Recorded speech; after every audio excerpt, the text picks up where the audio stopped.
Comme enseignant de français, on me demande souvent comment parler plus rapidement en français. C'est pas compliqué, un petit truc qu'utilisent les francophones, c'est les pronoms compléments. Le pronom complément s'utilise pour ne pas répéter un nom complément. Le pronom complément s'utilise pour ne pas répéter un nom complément.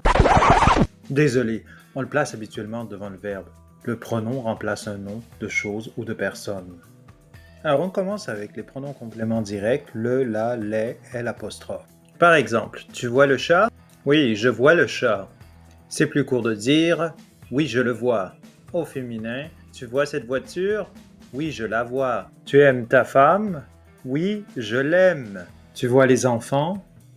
Je les vois. Bref, le pronom complément direct répond à la question qui ou quoi. Le pronom complément prend le genre et le nombre de ce qu'il remplace. Tout d'abord le pour le masculin singulier, la féminin singulier, les pour le pluriel et L' pour le masculin au féminin singulier devant une voyelle ou un H muet. Et maintenant pour la négation. Elle se place avant le pronom et après le verbe. Par exemple, connais-tu cet homme? Non, je ne le connais pas. Maintenant, les indirects avec lui et leur. On les utilise avec des verbes de communication comme parler et écrire. Par exemple, tu parles à Luc? Oui, je lui parle. Tu écris à tes parents? Oui, je leur écris. Le pronom complément indirect remplace un nom de personne précédé de la préposition à. Alors, il répond à la question à qui ou à quoi. Si le mot qu'il remplace est singulier, on utilise lui, même si le mot est féminin.